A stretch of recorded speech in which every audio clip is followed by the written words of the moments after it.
रामायण। हम सबको लगता है कि हम इसकी कहानी जानते हैं, राम, सीता, रावण। लेकिन क्या सच में हम पूरी कहानी जानते हैं? आज हम कुछ ऐसी अनसुनी कहानियों में गोता लगाएंगे जो इस महाकाव्य को और भी ज्यादा गहरा और रहस्यमय बना देती हैं।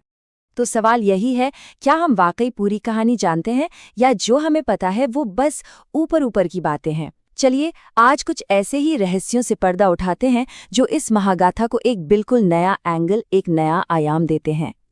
तो चलिए शुरू करते हैं और शुरुआत करेंगे कहानी से पहले की कहानी से, यानी खुद रामायण के रचना की कहानी। और पता है, ये एक बार नहीं बल्कि 2 बार लिखी गई थी। हम सब ने यही पढ़ा है, यही सुना है कि रामायण महर्षि वाल्मीकि ने लिखी थी, है ना?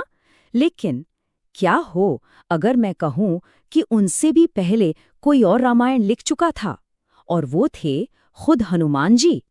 जी हाँ, बिल्कुल सही सुना। प्रभु राम के सबसे बड़े भक्त ने अपने नाखूनों से पत्थरों पर पूरी राम कथा लिख दी थी। तो जब महर्षि वाल्मीकि ने हनुमान जी की लिखी हुई रामायण देखी तो वो एकदम निराश हो गए। सोचिए, हनुमान की लिखी कथा इतनी परफेक्ट, इतनी भावपूर्ण थी कि वाल्मीकि को लगा कि उनकी अपनी रचना इसके सामने फीकी पड़ जाएगी, कोई इसे पढ़ेगा ही नहीं। और ये देखकर हनुमान जी ने क्या किया?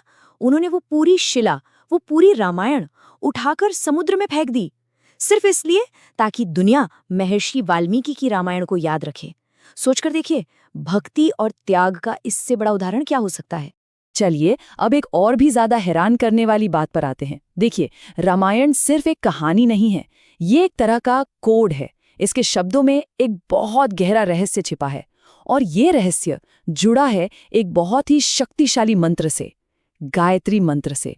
ये कैसे है? चलिए समझते हैं। वाल्मीकि रामायण में पूरे 24,000 श्लोक हैं। अब जो सबसे कमाल की बात है वो ये है कि हर 1,000 श्लोक के पहले अक्षर को अगर लिया जाए तो उन 24 अक्षरों को जोड़ने पर क्या बनता है? पूरा का पूरा गायत्री मंत्र। मतलब ये सिर्फ संयोग नहीं हो सकता, ये दिखाता है कि इस महाकाव्य की रचना कितने गहरे सोच विचार के साथ की गई थी। रामायण में सिर्फ चमत्कार ही नहीं है, इसमें श्राप और बलिदान भी हैं, जिन्होंने किरदारों की किस्मत को एक तरह से लिख दिया था। ये वो अनदेखी ताकतें थीं जिन्होंने कहानी के हर मोड़ को एक नया आकार दिया।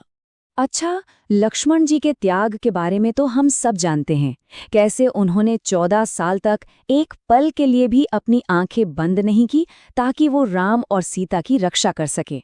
लेकिन क्या हम उर्मिला के उतने ही बड़े बलिदान को जानते हैं? उनकी पत्नी, जिन्होंने अपने पति के हिस्से की नींद लेकर पूरे 14 साल सोकर गुजार दिए। हुआ ये कि लक्ष्मण जी ने निद्रा देवी से ये वरदान मांगा कि उन्हें 14 साल तक नींद न आए।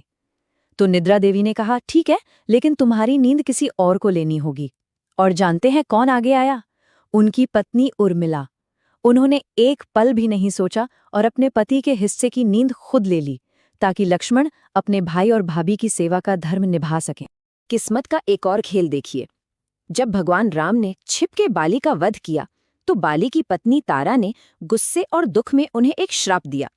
श्राप ये था कि जिस तरह तुमने मेरे पति को धोखे से मारा है, तुम्हारा भी अंत अगले जन्म में धोखे से ही होगा। और कहते हैं यही श्राप भगवान कृष्ण के अवतार में उनकी मृत्यु का कारण बना। अब आते हैं रामायण के शायद सबसे कॉम्प्लेक्स कैरेक्टर पर, रावण, जिसे हम सिर्फ एक 10 सिर वाले राक्षस के रूप में जानते हैं। लेकिन उसकी कहानी इतनी सीधी नहीं है। चलिए रावण के बारे में हमारी जो सोच है उसे थोड़ा चैलेंज करते हैं। एक बात जो शायद बहुत लोगों को नहीं पता, सीता के स्वयंवर में जहां बड़े बड़े राजा शिव धनुष को उठाने की कोशिश कर रहे थे, वहां रावण भी मौजूद था। लेकिन अपनी इतनी शक्ति के बावजूद वो उस धनुष को हिला तक नहीं पाया। सोचिए, लंका का सर्वशक्तिमान राजा उस धनुष को हिला भी नहीं सका। देखिए, रावण को सिर्फ विलन की तरह देखना कहानी को अधूरा देखने जैसा है। वो भगवान शिव का परम भक्त था, वेदों का इतना बड़ा ज्ञानी था कि उसके जैसा कोई नहीं था। एक बेहतरीन वीणा वादक था, और तो और वो मोक्ष चाहता था, तो वो एक साधक भी था। मतलब उसका किरदार बहुत ही ज्यादा मल्टी लेयर्ड था। और इस कॉम्प्लेक्सिटी का सबसे बड़ा उदाहरण वो तो अब आएगा।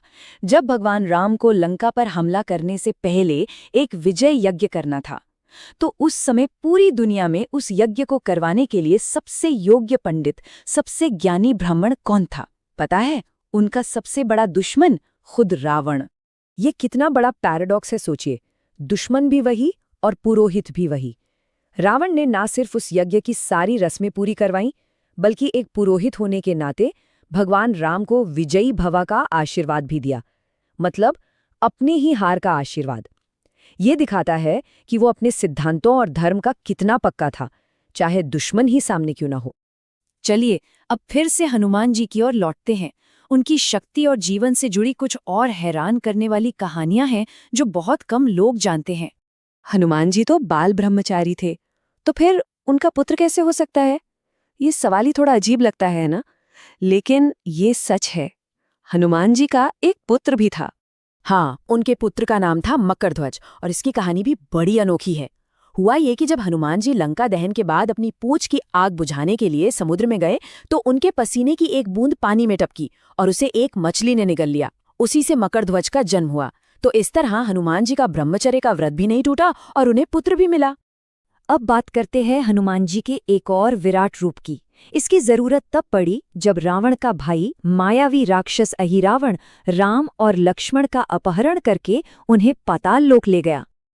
अब देखिए, अहिरावण को मारना लगभग नामुमकिन था, क्योंकि उसकी जान 5 अलग-अलग दिशाओं में रखे 5 दियों में थी, और उसे तभी मारा जा सकता था जब 5 दिए एक साथ बुझाए जाएं। तो इस नामुमकिन काम को मुमकिन करने के लिए हनुमान जी ने अपना पंचमुखी अवतार लिया। 5 मुंह, वानर, गरुड़, वराह, नरसिंह और हयग्रीव, ताकि वो एक ही समय में 5 दिशाओं में देखकर उन दियों को बुझा सकें। तो ये जितनी भी अनसुनी कहानियां हैं, ये रामायण की मुख्य कहानी को बदलती नहीं है, बिल्कुल नहीं, बल्कि ये उसमें और भी परतें जोड़ती हैं।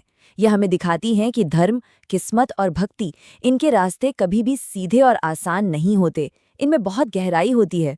तो आखिर में एक सवाल हमारे मन में रह जाता है, ये कहानियां सुनने के बाद क्या हीरो और विलन के बारे में हमारी सोच कुछ बदलती है?